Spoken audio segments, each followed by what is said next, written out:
Sud Radio Parlons Vrai chez Bourdin, 10h30, 12h30, Jean-Jacques Bourdin. Bien, nous allons parler de la réforme des retraites, évidemment, mais nous allons, parce que ça évolue. Évidemment, la situation évolue. Ça fait quand même 2 mois que ça dure, donc la situation évolue. Il est 11h03, débat, comme tous les jours, entre 11h et midi sur l'antenne de Sud Radio. Alors, Elisabeth Borne a proposé au syndicat de les recevoir en début de semaine prochaine pour parler des retraites, oui, mais pas pour parler, si j'ai bien compris, des 64 ans. Alors, on va essayer de comprendre ce qui va se passer. Enfin, on ne sait pas ce qui va se passer, mais on va essayer de réfléchir à ce qui pourrait se passer. Et je vais poser, évidemment, comme toujours, des questions. Est-ce que Emmanuel Macron doit céder? Quelle porte de sortie? Les syndicats doivent-ils négocier? Enfin, toutes ces questions sont sur la table, en sachant que, pour l'instant, la réforme des retraites a été adoptée, qu'elle est sur le bureau du Conseil constitutionnel, qui va devoir se prononcer avant le 21 avril. Vous savez que le président de la République, parce que il faut préciser tous ces points qui sont essentiels, le président de la République est tenu de promulguer une loi après son adoption par le Parlement. Il a 15 jours. Alors, il a 15 jours, mais le Conseil constitutionnel doit passer par là. Le président de la République n'a pas de droit de veto sur les textes votés au Parlement. Il faut le rappeler. Il faut rappeler aussi que jamais un président de la République n'a refusé de promulguer une loi. Alors, le président de la République peut renvoyer la loi devant le Parlement. Il y a une nouvelle délibération sur toute la loi ou certains de ses articles. C'est encore le Conseil constitutionnel qui va décider. Rappelons que la loi CPE, parce qu'il y a un exemple, c'est le seul exemple qui est pris ici ou là, a été promulguée mais non appliquée. Elle a été corrigée ensuite. Voilà. Alors, Emmanuel Macron peut promulguer la loi et s'engager par une nouvelle loi à modifier l'entrée en vigueur de la loi, par exemple, et repousser l'entrée en vigueur de la loi du 1er septembre 2023 au 1er septembre 2024. C'est possible. Il y a donc aujourd'hui, sur le terrain purement constitutionnel, sur le terrain purement légal, de multiples chemins à suivre. Bon. Est-ce que les syndicats, est-ce que tous ceux qui sont opposés à cette loi vont suivre les mêmes chemins? Nous allons voir. Elisabeth Borne donc a proposé aux syndicats de les recevoir en début de semaine prochaine. Nous avons pour débattre aujourd'hui plusieurs invités et notamment Marina Ferrari qui est députée MoDem de Savoie. Bonjour. Merci d'être avec nous. Ça m'intéresse beaucoup de vous parce que vous êtes spécialiste des questions financières mais aussi des questions sociales. Benjamin Amar qui est porte-parole de la CGT Val-de-Marne, bonjour. Bonjour. Merci d'être avec nous. Et Bernard Cohen-Haddad, qui est président de la CPME d'Île-de-France, bonjour. Merci d'être avec nous. Alors, Elisabeth Borne va proposer aux syndicats de les recevoir en début de semaine prochaine. Est-ce qu'il faut mettre cette loi, ce projet de loi, sur pause? Marina Ferrari, c'est ce que demande le MoDem, si j'ai bien compris. Alors, c'est pas tout à fait ce que demande le MoDem. En fait, que demande le MoDem? Alors, composante importante de la majorité, je le rappelle. Merci de le rappeler. Oui. Alors, ce que demande le MoDem, c'est très clair. Nous avons entendu la proposition de dialogue de Laurent Berger, qui a été donc d'hier matin, et nous avons souhaité rétablir le dialogue. La CFTC a fait la même proposition. Absolument. Je crois que c'est important de se remettre autour de la table pour discuter autour de ce texte. Ça faisait plusieurs mois maintenant qu'il n'y avait pas eu ce dialogue, donc c'était le souhait du MoDem que cette main tendue soit saisie. Moi, je me réjouis aujourd'hui que la Première ministre l'ait saisie en proposant à nouveau une rencontre à l'intersyndicale. Je crois que c'était important. Après, pour nous, l'idée, ça n'est pas de remettre en cause le texte. Moi, je l'ai défendu en commission des finances. Je ne vais pas me dédire aujourd'hui devant vous. C'est un texte qui est nécessaire pour l'équilibre de notre système de retraite. En revanche, il y a des dispositions dans le texte, notamment une clause de revoyure qui est un peu passée sous les radars, mais sur laquelle il me semble qu'il faudra qu'on travaille, notamment puisqu'à horizon 2027, vous savez, c'est l'horizon que nous avons fixé dans cette clause de revoyure. Si des paramètres ont évolué, alors on pourra rediscuter. Et je crois que c'est important aujourd'hui de reprendre le dialogue. C'est ce que nous avons voulu défendre et la Première ministre nous a entendu, j'en suis satisfaite. Oui, elle vous a entendu, mais enfin, que peut dire la Première ministre? Parce que... moi, je ne fais pas de politique fiction, je laisse la Première ministre responsable de ses propos. Alors, qu'aimeriez-vous qu'elle dise aujourd'hui aux syndicats? Moi, j'aimerais ceux qui iront. Moi, j'aimerais que le dialogue se reprenne avec la totalité de l'intersyndicale et monsieur représentant de la CGT nous dira la position aujourd'hui de la CGT. Voilà, je crois qu'on a encore des choses à traiter autour de ce texte. On a la question de l'emploi des seniors qui est extrêmement importantes, l'égalité salariale homme-femme, enfin la pénibilité, demain les carrières longues, puisqu'on a vu qu'il y avait des soucis sur les carrières longues. Tout cela, il y a des dispositifs qui sont dans le texte qui parfois peut-être ont été mal expliqués. Je prends ma part de responsabilité dans la présentation que nous avons pu faire de la réforme, mais je crois que nous avons des choses à discuter pour l'avenir qui sont très importantes. Bon, tout le monde voudrait sortir un peu de cette question de la réforme des retraites et de ce projet de loi. Alors, est-ce que Benjamin Hamar, la CGT, se rendra lundi à l'invitation de Elisabeth Borne, de la Première ministre? Alors, moi, je vais vous donner mon opinion sur ce qui vient d'être dit, mais pour ce qui est de la position de la CGT, on va être clair, la CGT, elle est en congrès en ce moment, à Clermont-Ferrand. Il n'y a donc plus de secrétaire général. Comment il est encore secrétaire général? Excusez-moi, monsieur Bourdin. Au moins, accordez-moi peut-être le fait de mieux connaître les statuts que vous. C'est sûr, et je vous le dis tranquillement. Depuis lundi, Philippe Martinez n'est plus secrétaire général. Et ce qui décide aujourd'hui, pendant cette semaine, c'est le congrès de la CGT. Ce sont les congressistes. Il y a eu d'ailleurs un débat hier dans la journée sur cela, qui a été exprimé assez clairement. C'est-à-dire qu'il y a eu des interventions pour refuser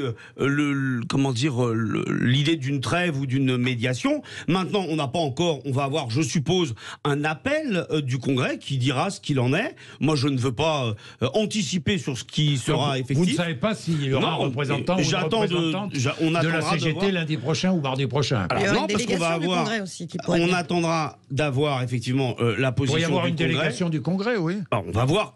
Moi, ce que je vous dis, c'est très simple. Regardez, je suis clair. On attend d'avoir la position du Congrès. Voilà. Maintenant, pour mon opinion, ce qui est de mon opinion, en attendant cette position, c'est que, alors moi, je salue quand même l'attitude. Je préfère, bien évidemment, l'attitude de Madame qui propose effectivement qu'il y ait une discussion à l'attitude du gouvernement. Attendez, j'ai pas fini. Qu'il y ait une discussion à l'attitude du gouvernement qui, rappelons-le, parce que c'est intéressant pour vos auditeurs. Ça fait 2 mois qu'on a un mouvement social explosif. Les dirigeants syndicaux n'ont pas eu un coup de téléphone du gouvernement depuis 2 mois. Il n'y a pas eu de rencontre. Je rappelle. Il y a eu quelques rencontres informelles. Oui, alors, mais c'est pas ça dont on parle. Je rappelle qu'il y a eu un courrier de l'intersyndicale pour demander à rencontrer Emmanuel Macron et on a reçu une fin de non-recevoir. Maintenant, sur ce que dit Madame, faut être précis quand même. Au-delà de ce que je viens de saluer, Madame Borne a bien expliqué, et c'est la petite musique de gouvernement, qu'il va y avoir une rencontre, mais qu'elle ne portera pas sur les 64 ans. Alors, ça sert à quoi exactement? Quel est le but? Parce que, y compris la clause de revoyure, je vous le dis, Madame, si c'est pour qu'on nous dise en 2027, on fait un point, non, c'est maintenant qu'il y a une mobilisation. C'est maintenant. On est au chaud de la mobilisation. On va pas dire aux gens, vous savez quoi, dans 4 ans, on va voir, on fait le point, on regarde ce qu'il en est. Il y a une mobilisation historique qui n'est pas prête de s'arrêter. Et si rencontre il devait y avoir, ça n'est pas, me semble-t-il, je parle toujours en mon nom, puisque je vous ai dit ce qu'il en est sur la position de la CGT. Ça ne peut pas être l'idée de nous dire, même une pause ou une médiation. Mais ça veut dire quoi, une pause? Alors, la médiation, c'est Laurent Berger qui la propose. Mais très bien. Et moi, je pense que ça n'est pas une bonne idée. Donc l'intersyndicale vole en éclats. Pourquoi je pense que ça n'est pas une bonne idée? L'intersyndicale vole en éclats. Vous n'avez plus de position commune. Alors, excusez-moi. Depuis le début, en réalité, personne n'ignore les différences entre la CGT et la CFDT. Mais pourtant, sur un certain nombre de sujets. L'unité fait la force. Oui, l'union fait la force. Mais oui, on a encore le droit de débattre. Oui, et moi, je vous dis, moi, je vous donne mon opinion très tranquillement, face à un gouvernement qui est en train de nous dire, moi, je vais vous dire, monsieur Bourdin, je fiche mon billet, que si cette rencontre a lieu, il n'y aura à aucun moment, d'ailleurs, c'est ce que monsieur Berger a dit, si on ne parle pas des 64 ans, alors nous quitterons la table. Nous partirons, nous claquerons la porte. Je vous dis, monsieur Bourdin, si ce gouvernement... Il n'a pas dit ça. Il a dit, si on ne parle pas de la réforme des retraites, nous quitterons la table. Alors moi, je vous dis 2 choses. Alors moi, je vous dis... Vous avez des doutes sur Laurent Berger? Pas du tout, moi je vous dis... Pas du tout. Attendez, franchement. Laurent Berger, il est dans son sillon. Et nous, on est dans le nôtre. Alors, moi je vous le dis, Laurent Berger, il est dans son sillon. Oui. Il est cohérent avec lui-même. On est cohérent avec nous-mêmes. Je vous le dis, monsieur Bourdin, on est bien d'accord que depuis des mois, ce que nous exigeons tous, toute l'intersyndicale, c'est le retrait de cette mesure. Eh bien, si à l'issue de cette rencontre, il y a une pause ou une médiation, je ne parle même pas de retrait, une pause ou une médiation, je vous invite au restaurant. D'accord ? Moi, je vous dis ce qui va se passer. Vous êtes contre la pause, la médiation. Alors, d'abord, je suis contre. Mais surtout, le report. Je vous ai expliqué comment il pourrait y avoir un report. Mais surtout, si vous me permettez, je suis contre l'idée d'une pause et d'une médiation, parce que ce que l'on veut, c'est le retrait. Mais je suis sûr, en plus, qu'à l'issue de cette rencontre, aucune pause ou médiation ne sera proposée. On a un gouvernement obtus et entêté. Et si on est aujourd'hui en train de parler, Monsieur Bourdin, si la réforme de retraite, elle fait l'actualité, c'est parce qu'en réalité, il y a des mobilisations massives. Et c'est par là que l'on fera reculer le gouvernement. Vous avez dit, il faut qu'on en sorte. On en sortira par le retrait. Par ça et par rien d'autre. Exactement. Vous ne bougez pas d'un iota. Non, encore eux d'ailleurs. D'ailleurs, vous êtes comme Emmanuel Macron, quoi. D'un côté, vous ne bougez pas, vous lui reprochez de ne pas bouger, et vous... Mais il y a une petite différence entre nous deux. Laquelle ? Eh ben, c'est qu'on a une opinion ultra-majoritaire. Voilà. Bien, Bernard Cohen-Haddad. Écoutez, Jean-Jacques Bourdin, on voit bien qu'on est sur un volcan. On voit bien que nos entreprises, tous les jours, et surtout celles de proximité, vivent des moments difficiles. Je pense des dégradations, de la baisse du chiffre d'affaires, qu'il y a une radicalisation politique, qu'il y a une démocratie sociale qui ne correspond pas à la démocratie politique, c'est-à-dire que le Parlement a voté un texte. Moi, je suis un démocrate et un républicain. Il y a un texte qui a été voté avec une faible majorité, c'est-à-dire à travers un article qui fait partie de notre Constitution, et d'un autre côté, on a des mouvements de rue qui contestent ce texte. C'est ça la réalité, et notre ami de la CGT vient de le dire, il y a une crispation sur les 64 ans. Alors pour parler de la CPME, de tout temps, la CPME sur ce texte a été favorable à ce texte, y compris aux 64 ans, dans la mesure où pour nous, c'est un texte qui apporte des avancées. Et ça, c'est important de le dire, et là-dessus, nous sommes constants. Ce que nous regrettons... Donc vous demandez au président de la République, vous, CPME, d'être intransigeant sur les 64 ans. Alors nous, ce qu'on demande, c'est l'application du texte, puisque c'était une proposition de la CPME, puisque même nos propositions allaient jusqu'à 65 ans. Vous voyez qu'on était un peu plus jusqu'au boutiste, comme certains députés LR. C'est la position de la CPME, c'est la position effectivement de nos entreprises, les petites et moyennes entreprises. Et nous voulons effectivement des avancées de ce texte en matière des carrières longues, pour l'emploi des seniors, et parce que nous croyons, et parce que je crois, moi en tous les cas, c'est que depuis des années, on fait des réformes des retraites, et qu'au bout d'un moment, il faut bien prendre des décisions, parce qu'on a besoin de décisions claires, parce que les chefs d'entreprise ne peuvent pas vivre dans cette situation aujourd'hui, et je vous le dis vraiment les yeux dans les yeux, de gréviculture, de guérilla urbaine, d'incohérence démocratique et institutionnelle. C'est extrêmement grave. Moi, je veux bien qu'il y ait des manifestations, et nous sommes pour le droit de grève, mais on a peut-être aussi le droit de travailler, on a peut-être aussi le droit d'aller et venir. Il faut au bout d'un moment que le discours soit dit, et que pour nous, on paye les pots cassés de cette guérilla actuellement. Bien, alors, vous payez les pots cassés, vous, les petites et moyennes entreprises. D'ailleurs... peu de grévistes dans les petites et moyennes entreprises, non ? Oui, on a Non, il y a des mouvements de grève. Il y a bien entendu des mouvements de grève dans certaines PME. On n'a pas d'activité télétravaillable, il faut le rappeler. Oui. On a des professions indépendantes, des artisans, des commerçants et des professions libérales qui ne peuvent pas faire grève ou qui ne veulent pas faire grève. Et chez nous, je vous le redis, à 84%, on est favorable à cette loi. Je voudrais rebondir sur ce que dit monsieur, parce que c'est important. Moi, ce matin, j'étais en ligne avec un commerçant artisan de Savoie qui est hôtelier-restaurateur et qui me disait que ses réservations s'annulaient les unes après les autres. Du fait des mouvements de grève, et que il était aujourd'hui, il subit déjà en plus la crise énergétique, donc il est dans une difficulté économique majeure. Aujourd'hui, c'est des pans de notre économie qui sont quand même menacés par ces mouvements sociaux. Donc je crois qu'à un moment, il faut aussi qu'on trouve une phase d'apaisement pour que l'on puisse justement continuer à soutenir notre économie. C'est extrêmement important. Je voudrais revenir sur l'idée tout à l'heure de monsieur. On évoque une pause, mais de fait, vous l'avez rappelé dans votre préambule, il y a une pause en ce moment puisque le Conseil constitutionnel rendra son avis le 21 avril. Vous l'avez rappelé. Donc mettons à profit cette avant période, le 21 avril. Voilà, avant le 21 avril, pour discuter ensemble et pour régler les points qui aujourd'hui méritent toute notre attention. Vous les avez rappelés. Juste sur la clause de revoyure, vous dites oui, bon, c'est un gadget. Enfin, la clause de revoyure en 2027, à quel âge serons-nous pour la retraite ? À 63 ans et 3 mois. Donc moi je pense que c'est pas un gadget. Réforme Touraine. Voilà, absolument, avec l'accélération de la réforme Touraine. Donc il faut discuter, il faut voir les paramètres. Je vous rappelle que 100 000 emplois seniors de plus, c'est 1 milliard de recettes supplémentaires. Donc on a des vrais enjeux à travailler ensemble, et moi je souhaite qu'on puisse se mettre autour de la table pour les travailler. Si on arrive à mettre à l'emploi à 100 000 seniors supplémentaires, c'est vrai qu'on remplit les caisses. On remplit les caisses, ça vous êtes bien d'accord, hein, Benjamin Hamar? Non, moi je vais d'abord répondre à un certain nombre de points. Oui. Monsieur, c'est pas possible. Honnêtement, vous êtes très courtois, donc je vais être très courtois moi aussi.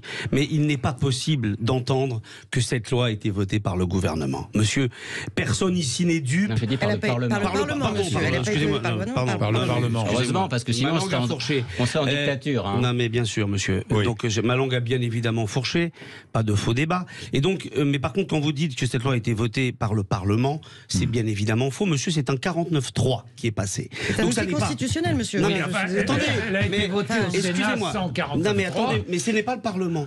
D'accord. Pardon. La chambre dominante, Non, c'est le dominante. Parlement, c'est le Parlement. le Sénat. Mais excusez-moi, je veux bien que. Oui. Voilà. Il y a une Laissez-moi- commission mais je- mixte paritaire. Vous avez vu, Voyons, monsieur, madame, je ne sais pas si vous avez noté, mais expliquons, moi, c'est juste je pour- ne coupe pour la parole à explication. personne. Bon, alors, si je allez-y. suis minoritaire sur le plateau, c'est pas grave. Je suis majoritaire dans l'opinion. Et par contre, Benjamin Jean-Jacques vous n'êtes Bourdin, pas je ne coupe. Mais On est là justement, pour débattre, ça n'est pas couper la Alors, parole. allez-y. Moi, je vous laisse parler. Je vous laisse Bon, parler. Merci bien. allez-y. Donc je Vous vous avez le la parole. redis, Oui. la loi n'a pas été votée par le Parlement. Elle est passée par un 49-3 qui a réussi À l'Assemblée. l'exploit à l'Assemblée nationale de servir de combustible pour augmenter encore la colère sociale.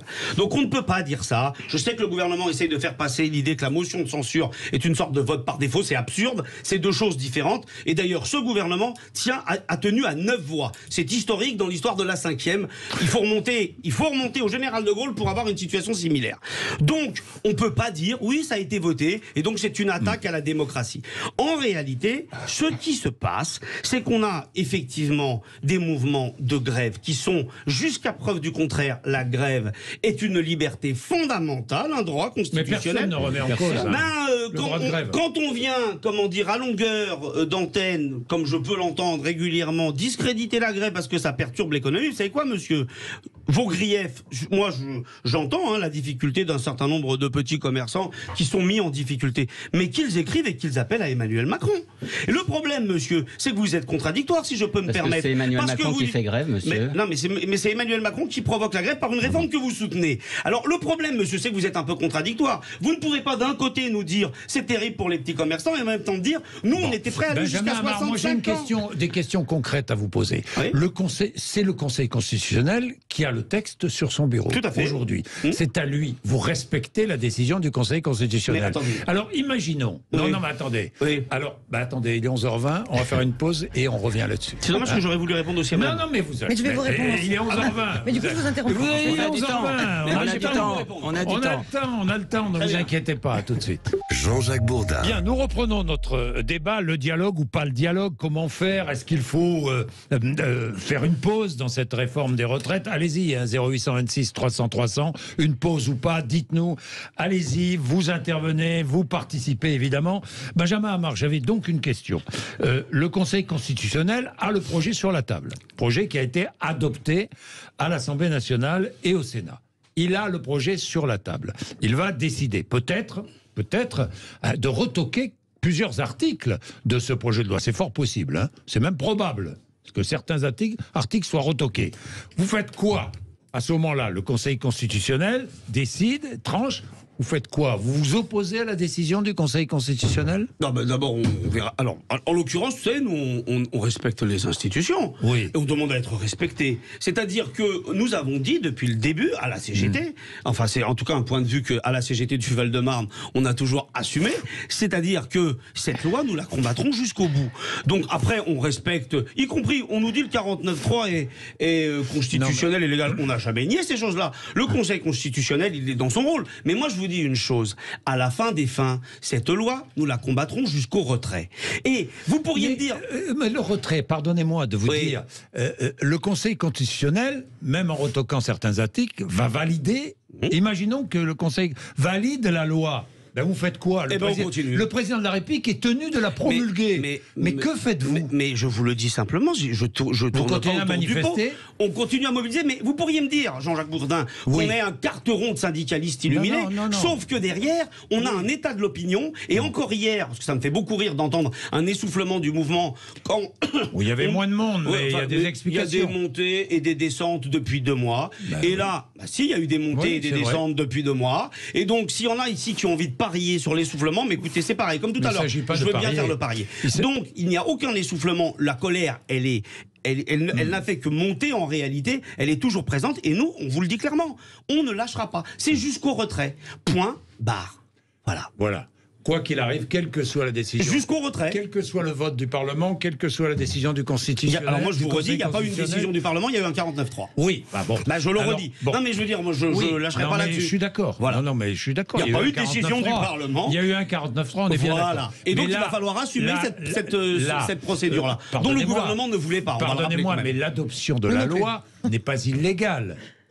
Est-ce qu'elle est illégale? Mais vous savez, vous connaissez quand même la différence. Je ne vais pas faire le prof de philo, je suis prof d'histoire, moi. On ne va pas faire de différence, on va marquer la différence entre la légalité et la légitimité. Elle sera légale, elle ne sera pas légitime. Bon. Malgré la décision du Conseil de la... Mais on verra, on n'en est pas encore là. On verra ce que le Conseil... On a eu beaucoup de surprises, Jean-Jacques Bourdin, depuis 2 mois. Beaucoup. Je suis d'accord. On nous disait... Moi, je me souviens de donner la parole à nos autres intervenants, à Marina Ferrari et à Bernard Cohen-Haddad, j'avais quand même une question à vous poser.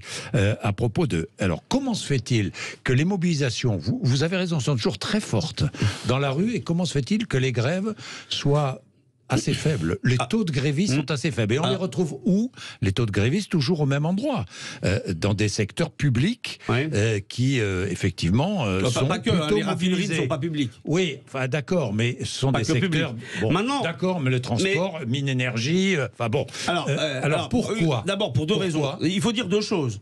La première, on en est à la 10e journée de mobilisation. Donc c'est le coût. Mais bien sûr. Attendez, on en est à 10 journées de mobilisation où les gens se mettent en grève. Ça fait à peu près 80, 100 euros par jour, c'est considérable dans le contexte d'inflation. Premier élément. Deuxième élément, si on parle de grève, alors il faut parler de tas de trucs, Jean-Jacques Bourdin. Il faut parler de quelque chose qui est insupportable, pour lequel la France a d'ailleurs déjà été condamnée il y a une dizaine d'années, qui s'appelle les réquisitions. Il y a des réquisitions en série dans un certain nombre de secteurs. Et ça, en 2010, au moment de la réforme Woerth, et Nicolas Sarkozy avait ouvert le bal, il a été condamné 2 ans plus tard par l'OIT, l'Organisation internationale du travail. C'est l'ONU.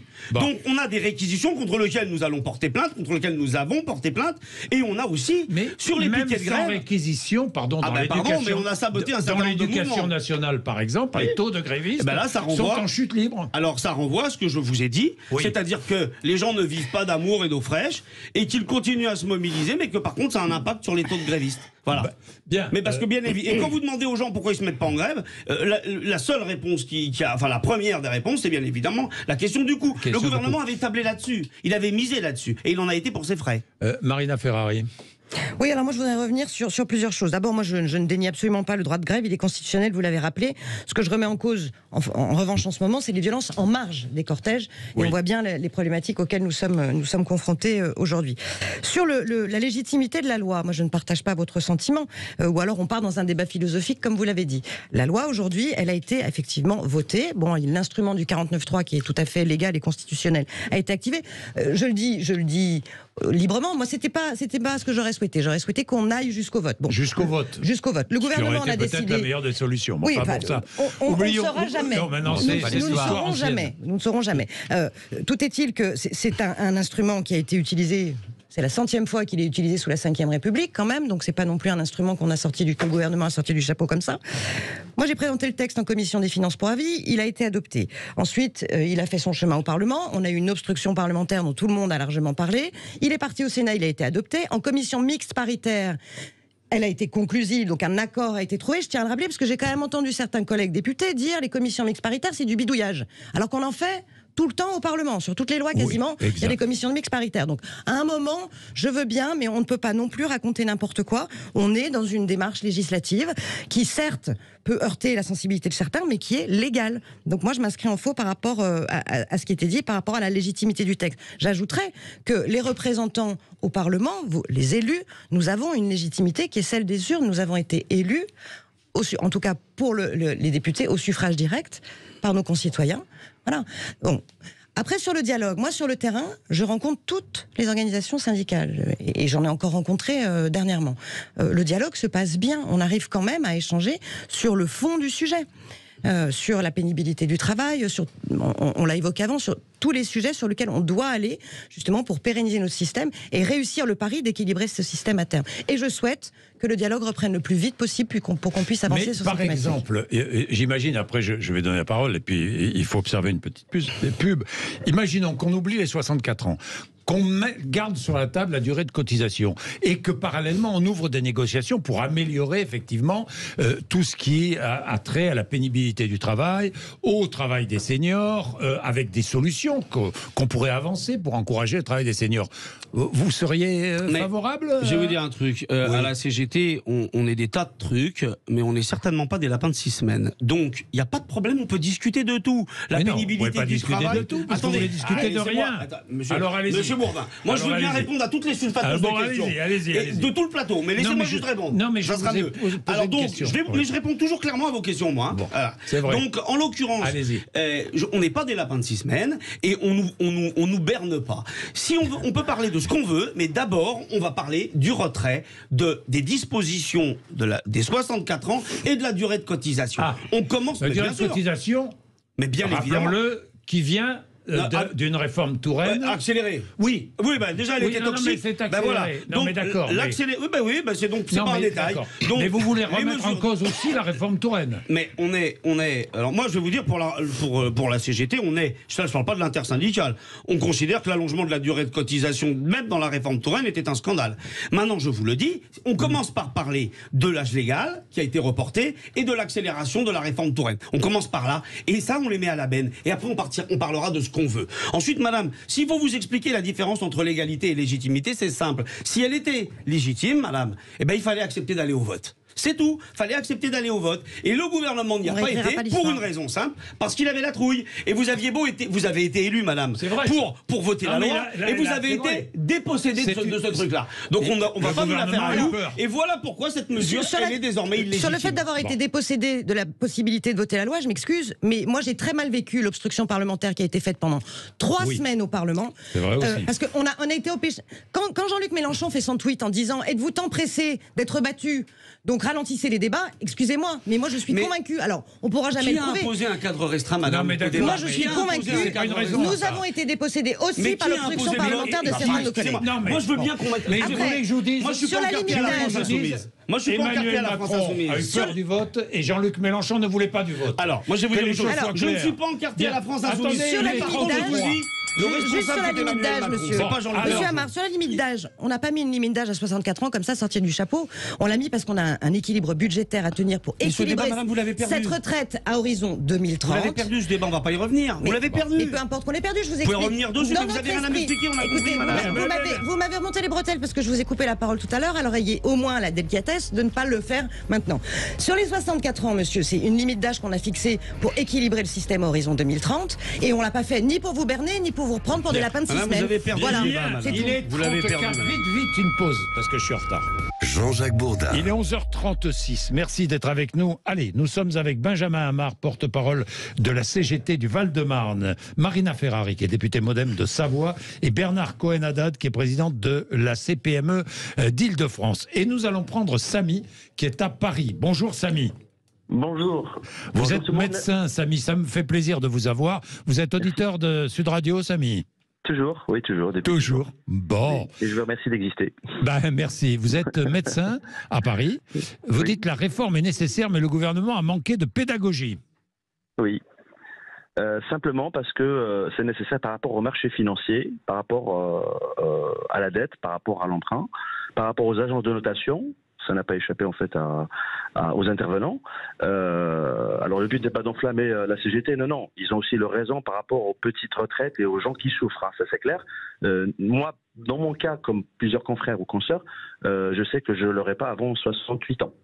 Je vais démarrer. Donc 68 ans, c'est clair. Maintenant, c'est par rapport au marché, il fallait avoir de la pédagogie et dire que on a trop endetté, il y a eu le Covid, il y a eu beaucoup d'événements, etc., etc. Il y a eu de la mauvaise gestion, on sait très bien que le déficit, la balance et le déficit, ils sont énormes. Il fallait le dire tout simplement, au lieu d'utiliser cette méthode qui est quand même assez brutale. C'est-à-dire que le discours employé parfois par le gouvernement qui se résumait à... Enfin, je me souviens, moi, la réforme est juste... Attendez, on ne peut pas dire que la réforme est juste et qu'en même temps, la réforme est nécessaire et qu'il faut faire des efforts. Ça, franchement, je ne comprends pas très bien le double discours. Pour moi, paradoxal un peu. La réforme, elle est nécessaire. C'est les marchés financiers qui veulent cette réforme partout. C'est l'Europe qui veut cette réforme. Et il suffit de le dire. C'est Oui. tout. La posture en fait qu'a pris le gouvernement, ou le président de la République, ou la Première ministre, c'est une posture qui paraît, et tout le monde le voit, totalement hypocrite. Je suis désolé, et hautaine en plus, méprisante. Ouais. Merci Samy dans tous les cas. Hein. Vraiment merci d'être avec nous. Marina Ferrari. Oui, merci monsieur pour ce point de vue. Alors la réforme, oui, est nécessaire, vous avez raison. Je partage le fait qu'on n'a peut-être pas suffisamment fait de pédagogie, mais dans le traitement médiatique qui est fait aujourd'hui avec cette accélération, il était difficile d'aller dans le fond des choses, alors que le texte contient beaucoup de mesures correctives par rapport aux inégalités de la vie. Vous avez parlé du problème des petites retraites, il y a beaucoup de mesures sur le sujet, notamment pour les femmes. Alors là où je vous rejoins, c'est qu'il y a une nécessité par rapport à cette réforme concernant la dette publique. J'ai eu l'occasion de le dire dans l'hémicycle lors d'une intervention, puisque certains sur les bancs, notamment de l'extrême gauche, nous accusaient de vouloir nous maintenir dans une dépendance au marché financier. Or, si on ne fait rien, à horizon 2030, vous le savez, la dette conjoncturelle sera de 150 milliards d'euros, à laquelle il faut ajouter aussi la dette structurelle du système de retraite, François Bayrou l'a bien démontré, qui est de l'ordre de 40 millions d'euros par an. 40 Comment on va millions financer non, cette... plus, Milliards. 40 milliards. Milliards, pardon. C'est-à-dire qu'aujourd'hui, Milliards. l'État Donc, verse... attendez, laissez-moi terminer. Je vais au bout de mon raisonnement. Vous Donc, allez si on revenir. doit, à horizon 2030, aller financer cette dette sur les marchés financiers, qui va organiser une dépendance supplémentaire ? Eh bien, c'est ceux qui aujourd'hui ne défendent pas cette retraite, cette réforme. C'est ce que j'ai expliqué dans l'hémicycle, parce que on a tendance toujours à avoir l'immédiateté, mais pas les conséquences aujourd'hui de notre dépendance au marché financier. Alors, et c'est Marina, important de juste, rappeler cette question de la dette Benjamin publique. Amar va répondre à C'est aussi une question morale vis-à-vis des générations futures. Je tiens à J'ai le rappeler. compris le point de vue. J'ai compris le point de vue. Bernard Cohen-Haddad et Benjamin Amar vont répondre, mais je voudrais une précision. Rappeler, c'est vrai que François Bayrou l'a souligné, et ça n'a pas été dit ni par le gouvernement d'ailleurs, qui a oublié complètement ce point, ce qui est d'ailleurs une faute. C'est pas un oubli, je pense. C'est pas un oubli. Ou alors il est volontaire. Aujourd'hui, l'État verse combien pour équilibrer le système des retraites ? 30 milliards ? Plus de 30 milliards d'euros. Plus de 30 milliards d'euros. Il y a eu des débats sur le corps, sur les prévisions, mais la réalité d'aujourd'hui, c'est que pour combler certaines caisses, l'État verse 30 milliards d'euros par an, ce qui est énorme. Oui. Alors, d'abord, plusieurs choses. C'est vrai ou c'est pas vrai, Non, mais Benjamin Amar attendez, c'est vrai. Attendez, plusieurs Oui. choses. Si vous Ouais, voulez bah, pas. Mais je vais allez-y. répondre. Non, je non, réponds. allez-y, Mais je allez-y. déteste la ventriloquie, on m'en fait jamais. Bon, Je vais d'accord. vous répondre et vous aurez mon point Allez. de vue là-dessus. Mais mesurons, vous avez dit le gouvernement a oublié, mais il a oublié que dalle. Il a une armée de collaborateurs, il a rien oublié du tout. Il l'a fait exprès. Souvenez-vous, est-ce qu'on peut juste faire un petit polaroid de toutes les raisons qu'on a eues par rapport à cette réforme? D'abord, elle était juste, elle était même de gauche, nous dira plus tard Monsieur Dussopt. Ensuite, C'est vrai qu'il a dit ça. Bien évidemment, il a dit ça. Pas Il très a- bien compris. Personne n'a très bien compris, voilà. Benjamin Il nous a Amar, aussi mais dit que le 49.3 n'était pas un échec. Donc, on a eu toute une série. On a eu effectivement, d'abord au tout début, d'ailleurs, on n'avait pas eu ça. La réforme, elle était là pour financer la transition écologique. Ensuite, elle était bonne. Ensuite, elle est devenue indispensable. Et maintenant, on nous dit, c'est les agences de notation, c'est effectivement la pression des milieux financiers. Mais c'est là qu'on voit qu'il y a des gens qui n'ont pas de capteur dans le pays. Et ça, les Français, qui se retrouvent avec une augmentation générale de salaire en 2022 de 3% pour une inflation alimentaire de 14%, ils n'en ont cure. Ils morflent, ils ont leurs conditions d'existence qui se dégradent. Ça n'imprime pas et ça n'imprimera pas. On pourra leur expliquer ce qu'on veut sur les agences de notation, ça ne les intéressera pas. Pourquoi ? Parce que tous les jours, ils observent des choses qui sont un scandale.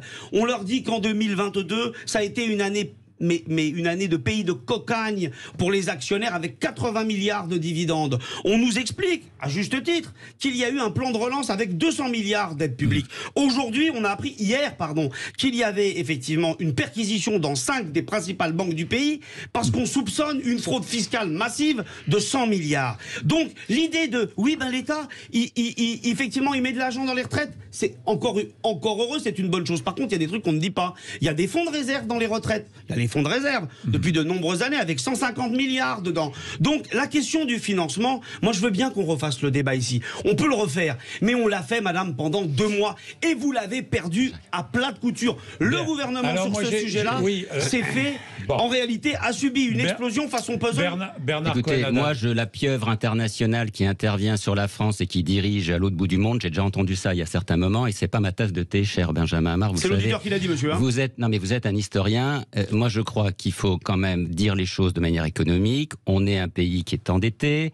On a le taux des prélèvements obligatoires le plus élevé de la zone euro. On a un problème de pouvoir d'achat. on a un taux horaire du travail qui est le plus élevé de la zone euro. Au bout d'un moment, il faut quand même le dire, et on a une loi. Et on a un système social qui fonctionne. Qui fonctionne bien, fort heureusement. De protection sociale qui fonctionne. Et au moins, je veux dire, il est aussi en avance. Et malheureusement... Et on le défend justement. Et on le défend. Nous le défendons. Nous, et malheureusement, dans les rues, nous le défendons. Écoutez, tout à l'heure, vous avez dit que vous laissiez parler les autres. Oui, bien sûr, mais c'est ce que je fais. J'ai l'impression que j'ai pas eu ma dose de timing. Alors allez-y. Donc il faut aussi pouvoir s'exprimer. Et j'ai l'impression qu'il est important que l'ensemble du corps contribue à ce que ce modèle social soit maintenu, parce que c'est ce qui nous identifie et ce qui permet d'avoir nos valeurs.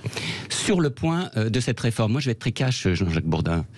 Vu les avancées, c'est-à-dire le rabot qui a été mis dans cette loi, je peux vous fiche mon billet, je vous invite pas au restaurant comme Benjamin Pamard, j'ai pas les moyens. Je vais vous dire, tout simplement, dans 10 ans, on sera obligé de refaire une loi sur les retraites, parce que cette loi, dont aujourd'hui on nous parle comme si c'était le dernier mot de la Terre, est biodégradable, et dans 10 ans, on sera obligé de refaire une loi sur les retraites.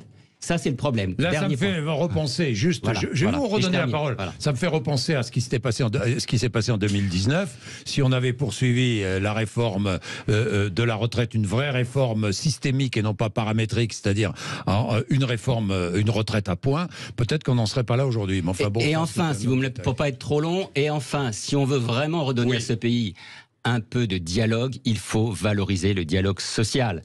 Le premier quinquennat n'a pas été très fort là-dessus. Le deuxième quinquennat, on a l'impression qu'il commence pas mieux. Il faut vraiment redonner au dialogue social, c'est-à-dire aux organisations syndicales, aux organisations patronales, aux corps constitués, la capacité de débattre des grands sujets de société. Celui de la retraite en fait partie, comme celui de la fin de vie, comme celui des seniors, comme celui de la place de la santé. Bien, Marina Ferrari. Je suis absolument d'accord avec le dernier point qui vient d'être développé. Non, je voudrais juste répondre. La réforme, elle n'a jamais été là pour financer autre chose. Vous avez dit, on a annoncé qu'elle était là pour financer... non, absolument pas. La Première ministre a été très claire sur le sujet. Pas un euro qui sera issu de cette réforme n'ira à autre chose que le financement des retraites. Deuxièmement, les marchés financiers. On ne répond pas aux marchés financiers aujourd'hui. On vise à assurer la pérennité du système de retraite par répartition, et aussi on travaille pour les générations futures. Parce qu'aujourd'hui, il ne faut pas oublier que c'est les cotisants actuels qui payent les retraités d'aujourd'hui. Donc si on veut que le système dure dans le temps, il va bien falloir qu'on équilibre les choses. Et c'est ça la solution. Et en même temps, c'est une question de souveraineté aussi, et d'indépendance par rapport aux marchés financiers. On ne peut pas continuer à créer de la dette comme on l'a fait ces dernières années, et monsieur a raison de ce point de vue. Enfin, l'Europe n'a rien à voir là-dedans. On regarde les âges moyens dans les différents pays européens, on n'est pas du tout aligné. Donc ça n'a rien à voir, et c'est pas un diktat de l'Europe aujourd'hui. Sur le fonds de réserve, je voudrais juste parler des fonds de réserve des retraites.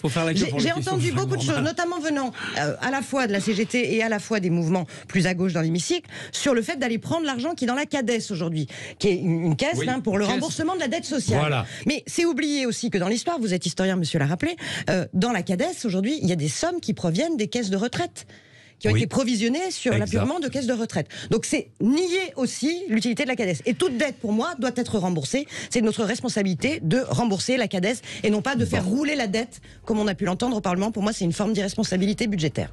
Alors, j'ai la parole ou pas? Allez-y. Merci bien. Alors d'abord, monsieur, vraiment, je vous assure honnêtement, faut arrêter avec le paragraphe sur la petite tirade sur le dialogue social quand on a un gouvernement comme celui-là. C'est ce que je crois, monsieur Amar. Mais il n'est pas membre. Excusez-moi. Il n'est pas membre du gouvernement. Mais attendez, c'est ce que je crois. Mais c'est pas dire des choses quand même que je ne crois pas quand même. Il est responsable de la CPME. C'est comme donc, monsieur Bourdin. Un syndicat. Encore une fois, j'ai aucun problème de me retrouver en minorité sur le plateau, mais j'aimerais juste répondre aux questions. La question du dialogue social. Vous n'êtes pas une victime ici. Non, certainement pas. Mais par contre, je suis en minorité. Et monsieur et madame sont totalement d'accord sur tout. D'ailleurs, c'est un peu comme Bouvard et Pécuchet, ils se renvoient la balle. Je ne suis pas adhérent au modem. Et donc, je vais répondre. Et donc, en l'occurrence, je suis désolé, mais le petit dialogue sur le dialogue social, ça fait rire tout le monde. Le gouvernement, ça fait 2 mois qu'il n'a même pas pris son téléphone pour organiser une réunion avec les organisations syndicales. Donc, j'ai raison. Ensuite, non, il faut aller le dire à monsieur Macron. Allez donc expliquer votre tirade à monsieur Macron. Ensuite, le deuxième point, c'est la question sur effectivement le déficit, etc. Mais attendez, et l'idée que chacun doit contribuer au sacrifice. nous, puisqu'il faut refaire le débat, on va le refaire. La CGT a pointé que c'est rigolo de nous parler de 13 milliards de déficit en 2027 quand on a 75 milliards d'exonération de cotisations sociales patronales.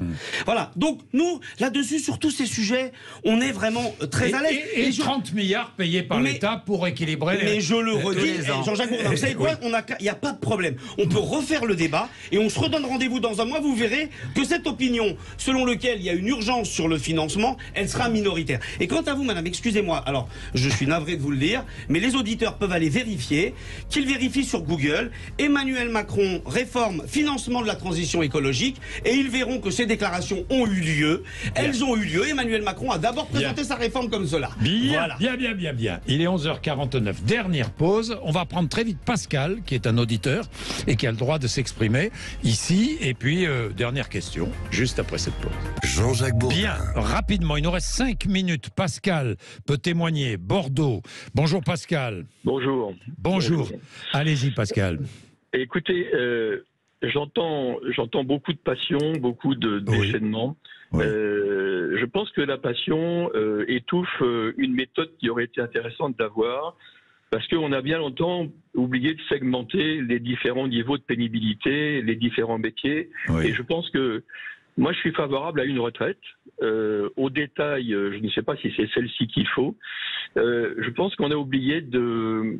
Je pense à deux métiers. Je pense à des métallurgistes qui sont dans des températures hyper élevées. Oui. Évidemment, ils vont avoir du mal à travailler très très longtemps. Je pense aux pompiers dont on a tellement besoin. Oui. Je pense qu'un pompier qui monte à une échelle de 30 mètres de hauteur et qui a 57, 58, 60 balais, c'est hyper compliqué. Ouais, 60 balais, non, il est à la retraite. Hein. Bon, mais 57 ans... oui, 57 ans. 57 ans, c'est très compliqué. Je pense que tout ça manque de méthode, mais je mettrai dos à dos notre gouvernement et les syndicats qui crient très fort, parce que ni les uns ni les autres n'ont voulu rentrer dans la méthode. Au final, j'ai l'impression que ce débat devient plutôt un débat anti-Macron, anti-gouvernement, et j'ai peine à penser que la France n'est pas vraiment guérie de la lutte des classes. Ensuite, sur l'arithmétique, on doit 3 000 milliards, et quand j'entends dire qu'il y a des caisses qui détiennent 50, 60 milliards, ça me fait un peu rigoler. Ça ne suffira pas. Bien, merci Pascal pour cette remarque. Oui, Benjamin Amar, oui. Non, mais après... c'est anti-Macron avant tout. Enfin, en l'occurrence, Emmanuel Macron incarne cette politique, il la porte, c'est la sienne, donc c'est bien normal qu'il soit ciblé. Et c'est d'ailleurs même lui qui fait, par exemple, cette intervention hallucinante la veille du jeudi 24, le mercredi à 13h. Mercredi dernier.